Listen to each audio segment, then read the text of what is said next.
Olá, que a graça e a paz de nosso Senhor Jesus Cristo esteja com você.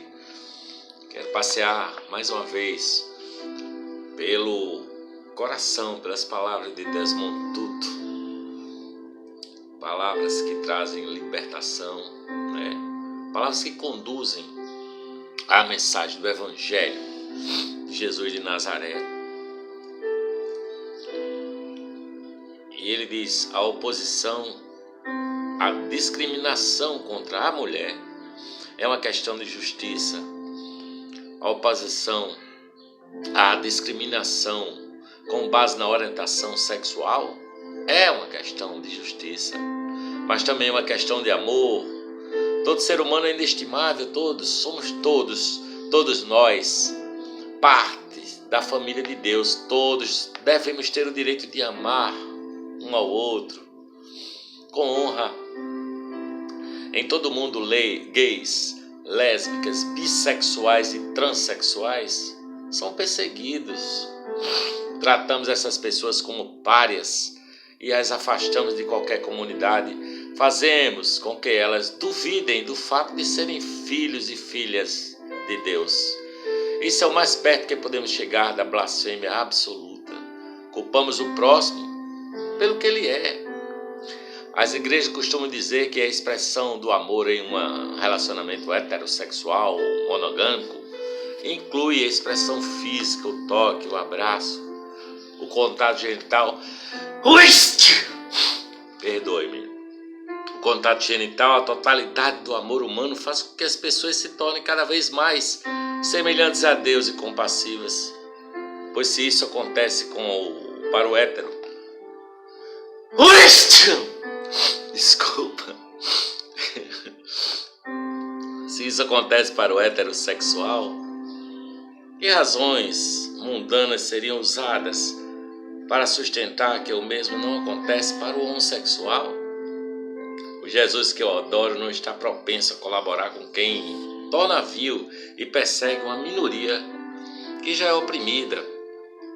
Eu não conseguiria me opor à injustiça de penalizar as pessoas por algo que nada elas podem fazer, sua raça, e ficar quieto em relação à punição imputada às mulheres porque nada podem fazer por terem nascido mulheres, seu gênero.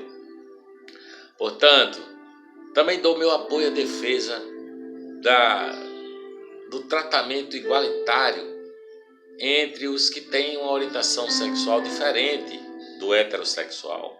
Não posso ficar quieto enquanto as pessoas estão sendo penalizadas por algo que nada pode fazer a respeito à sua sexualidade. Discriminar irmãos e irmãs que são gays e lésbicas com base na sua orientação sexual, para mim, é quase tão inaceitável e injusto quanto a discriminação racial. Você e eu devemos dizer que há uma enorme abertura demonstrada pelos braços de nosso Senhor Jesus Cristo, pendurado na cruz, como se ele fosse abraçar todo o cosmo, porque a intenção de Deus é incluir, conduzir todas as coisas, todas as pessoas à unidade em nosso Senhor e Salvador Jesus Cristo. Não existe nada, absolutamente nada, que deva ser deixado de fora, nem ninguém. A ordem de Deus vale em qualquer lugar. Você e eu já fomos culpados muitas vezes por tentar descobrir quem poderia entrar no céu e quem poderia ficar de fora. Você já fez isso, né? Eu já fiz. Até aprender que Deus não tem inimigos, pois em última instância todos, o ateu, o pecador, aquele que entendemos como uma suposta respeitabilidade, deixar de fora, todos são filhos de Deus, todos. A preocupação deve ser no sentido de acolher a todos, de pensar em como colocar todos para dentro, em como dizer, somos todos iguais em valor diante do Pai. Jesus não disse assim: se eu for reerguido, trarei alguns comigo. Não. Jesus disse: mas quando eu for levantado da terra, atrairei todos a mim, atrairei todos a mim. Isto está em João capítulo 12, versículo 32. Negros, brancos, amarelos, ricos, pobres, inteligentes, não tão inteligentes, belos, não tão belos. É um dos conceitos mais radicais do mundo. Todos se incluem. Gays e lésbicas, heterossexuais, todos foram feitos para serem acolhidos e não abandonados. Todos foram feitos para serem acolhidos e não abandonados. Servimos como verdadeiras testemunhas quando ficamos do lado dos fracos, dos impotentes, dos explorados, quando somos solidários com eles, quando cuidamos das viúvas, dos órfãos, do estranho, quando somos servos de Deus. Porém, quando ficamos do lado do pobre, do fraco, do desimportante, seja lá o significado que o mundo atribui ao termo importante, então os poderosos não gostam, os privilegiados se ressentem e você acaba sofrendo, correndo o risco de morte. Disse Jesus: e aquele que não carrega a sua cruz e não me segue, não pode ser meu discípulo. Lucas capítulo 14, versículo 27. Uma igreja que não sofre não pode ser a igreja de Jesus Cristo, de forma alguma, não é? Jesus disse assim, digo-lhes verdadeiramente que se o grão de trigo caindo na terra não morrer, continuará ele só, mas se morrer, dará muito fruto. João capítulo 12, versículo 24. Os que não têm voz, os fracos, os oprimidos, os explorados, não tem ninguém que se apresente como campeão em seu nome, a não ser nós que somos igreja de Jesus de Nazaré, igreja de Deus. Precisamos ser os patriotas que amam a pátria e a nação com a mesma paixão que os profetas de Israel amavam sua terra, seu país e seu povo.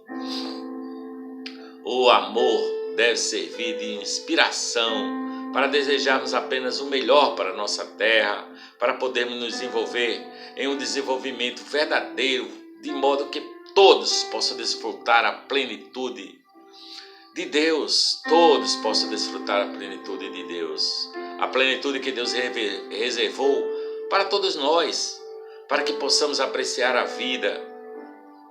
E Jesus Cristo disse assim, eu vim para que vocês tenham vida e a tenham com abundância, para que vocês tenham vida e tenham vida plena. João capítulo 10, versículo 10, em abundância, efervescente.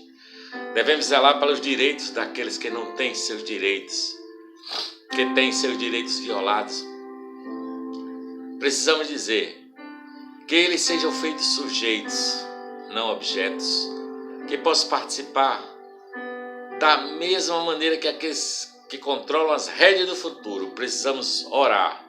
Por favor, Deus, ajude o nosso país, sabe? Ajude o mundo a ter acesso e sucesso na independência, porque precisamos amar nossa terra, nosso país. Mas isso não pode acontecer com toda a corrupção e injustiça e a opressão dos poderosos, dos ricos, né? O Evangelho de Jesus Cristo não nos permite ficar calados em face de tal situação. A verdade do Evangelho obriga a levantar e a combater tudo que for contrário a ela, a essa realidade. Acredito eu que a igreja no Brasil deva se comprometer com a causa da liberdade. Nosso Deus é o grande libertador, o Deus do Êxodo, que contribuiu, que conduziu uma turba de escravos para fora do cativeiro do Egito e libertou de tudo que os tornava menos do que Deus pretendia. Uma libertação que permitiu que se tornassem o povo de Deus. Precisamos nos comprometer com a libertação total dos filhos de Deus em nível político, social e econômico, de modo que todos possam desfrutar o que Paulo chama de gloriosa liberdade dos filhos de Deus. Essa necessidade é ainda assim mais evidente, né? No caso de irmãos e irmãos que estão em países pobres como a África, mas continua verdadeira para muitos, para quem toda mudança parece ter ocorrido apenas não só na cor da pele, né? Uma vez que o rico se torna cada vez mais rico e o pobre cada vez mais pobre, eles estão esperando que nós sejamos testemunhas de Deus e que falemos por eles. Nós vivemos em um lindo país, nós vivemos em um país continental, mas é um continente que sangra, é um continente que já sofreu, é um continente que foi explorado durante muito tempo, é um continente que sofre por ter de suportar um fardo pesado, como o da dívida externa, é um continente que sofre com a fome, com a subnutrição, é um continente que sofre com a pobreza, é um continente que sofre com a terrível exploração daqueles que são ricos e poderosos, é um continente em que há pouca justiça e sabemos que na nossa parte deste mundo há sofrimento porque os filhos de Deus são tratados como se estivessem sujos por algum motivo, às vezes até pela cor da pele. Aí, muitas vezes nós nos perguntamos, onde está você, Deus, em meio a todo esse sofrimento no mundo? Deus ama uns e não ama os outros? Por que temos de suportar tanto sofrimento por causa de alguma diferença na pele, no gênero, na condição sexual? Por que precisamos ser jogados em uma fornalha ardente de sofrimentos, dor e exploração? Então, nos lembramos de que temos um Deus que não dá conselhos, que não escreve cartas para dizer como podemos resolver os problemas. Não temos um Deus que permanece a quilômetros de distância de nós. Nosso Deus vem, nosso Deus entra na fornalha do sofrimento, pois nosso Deus é Deus conosco, é o nosso Emanuel. Nosso Deus veio como nosso Senhor e Salvador, Jesus Cristo, para nos libertar de tudo que nos torna menos do que Deus pretende para nós. Jesus Cristo morreu na cruz para nos libertar, para nos fazer filhos e filhas de Deus. Jesus Cristo veio para que pudéssemos saber que cada um de nós é especial diante de Deus, que cada um de nós é de fato um filho amado de Deus. Eu venho assegurar que Deus está com vocês, que a luta pela verdadeira independência alcançará o sucesso. Também alcançará sucesso em qualquer lugar onde houver oprimidos. Seremos todos livres, juntos, que seremos todos uma só família, pois como diz Romanos capítulo 8, versículo 31, se Deus é por nós, quem será contra nós? Paulo diz que cada um de nós é um templo para o Espírito Santo. Tratar alguém como se fosse menos do que isso não é só errado, é também uma blasfêmia, sabe?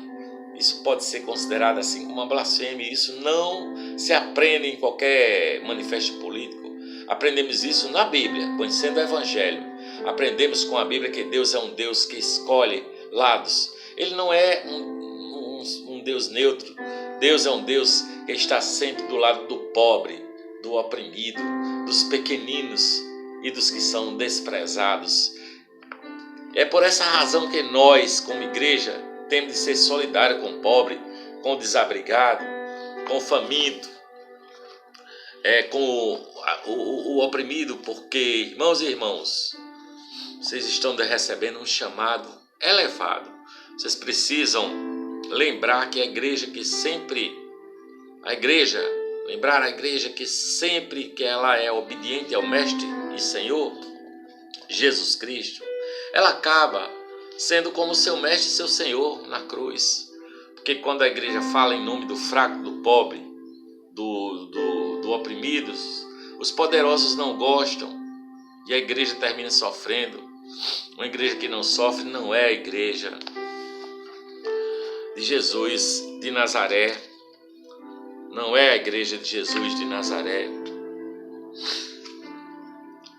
Então eu quero concluir essas palavras inspiradas por Desmond Tutu no livro Deus Não é Cristão e outras provocações, lembrando assim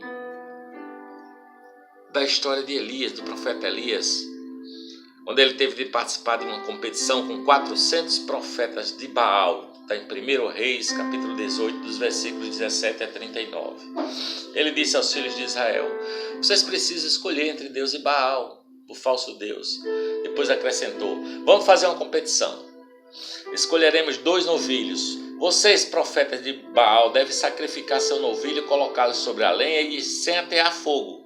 Eu tomarei o outro novilho, o sacrificarei, colocarei sobre a lenha, também sem atear fogo. Então os 2 grupos devem invocar o seu Deus. E o Deus que responder com fogo será considerado o verdadeiro Deus. Então Elias disse para os profetas de Baal: podem começar, invoque seu Deus. E os profetas de Baal começaram a dançar e invocar seu Deus. Baal, ouça, por favor. Eles dançaram, cortaram-se, fizeram tudo que foi possível, clamando, chamando por Baal. Baal, ouça, por favor. Mas nada, absolutamente nada aconteceu. E lá estava Elias, rolando no chão de tanto rir dos profetas de Baal. Então, talvez tenha se virado para ele dizendo: gritem mais alto. Talvez seu Deus esteja surdo. Ele não pode ouvir? Talvez ele esteja de férias. Talvez seu Deus esteja dormindo. Talvez ele tenha ido embora. Quem sabe? O ponto é: nosso Deus nunca tira um dia de folga. Nosso Deus está sempre presente. Nosso Deus não tira férias. Nosso Deus não é surdo. Nosso Deus nunca dorme. Você se lembra quando Deus falou com Moisés? Ele disse assim a Moisés: eu vi o sofrimento do meu povo, eu vi o choro das pessoas, conheço o sofrimento delas e vou descer para libertá-las. Quando estávamos sobre a escravidão do diabo, Deus enxergava nosso sofrimento como resultado da opressão do diabo. Deus viu, Deus conheceu a Deus, e Deus veio na forma de nosso Senhor e Salvador, Jesus Cristo, para nos libertar da escravidão, sabe? Os filhos de Deus, os pobres estão se tornando cada vez mais pobres, mais famintos, os famintos cada vez mais famintos. Muitos verão, muitos dos filhos de Deus sofrendo com opressão, verão os filhos de Deus serem presos sem qualquer motivo, sabe? Sendo tratados dessa forma assim, que a gente possa perguntar: onde está Deus? Onde está Deus enquanto sofremos assim? Pois viemos dizer que nosso Deus é um Deus que enxerga. Nosso Deus é um Deus que sabe o que está te acontecendo. Nosso Deus é um Deus que ouve. Quando os filhos de Deus choram por causa de sofrimento, de escravidão, quando choram por causa de fome, de inanição, Deus sabe, Deus vê, Deus ouve e Deus vem libertar seus filhos. Ele vem para libertar seus filhos da escravidão, porque Deus é um Deus que fica do lado do pobre, do faminto, do marginalizado, daquele que não tem a quem recorrer, né? Portanto, Deus vem nos libertar. Se você é um sujeito opressor, então é um adversário de Deus. E quem é você para tentar se levantar contra Deus? Por isso dizemos aos filhos de Deus, de toda parte, que Deus irá libertar vocês. Deus convoca todos vocês que são seguidores de Jesus de Nazaré a trabalharem com Deus, a serem os primeiros a vestir quem está nu, a vestir quem tem frio, a dar de comer em nome de Deus os que têm fome, os primeiros a dar de beber a quem tem sede em nome de Deus. Deus convoca vocês que são colegas de trabalho dele, seus parceiros, a trabalharem pela justiça e pela paz, para que toda a terra seja uma terra que reconheça que Deus é o seu Senhor e o seu Rei. O reconheça como Senhor e como seu Rei. Por isso que eu digo, viva a liberdade, viva Jesus é o nosso libertador, Jesus de Nazaré, aquele que disse, eu vim para que tenham vida e a tenham com abundância. Em nome de Jesus, para a glória de Jesus.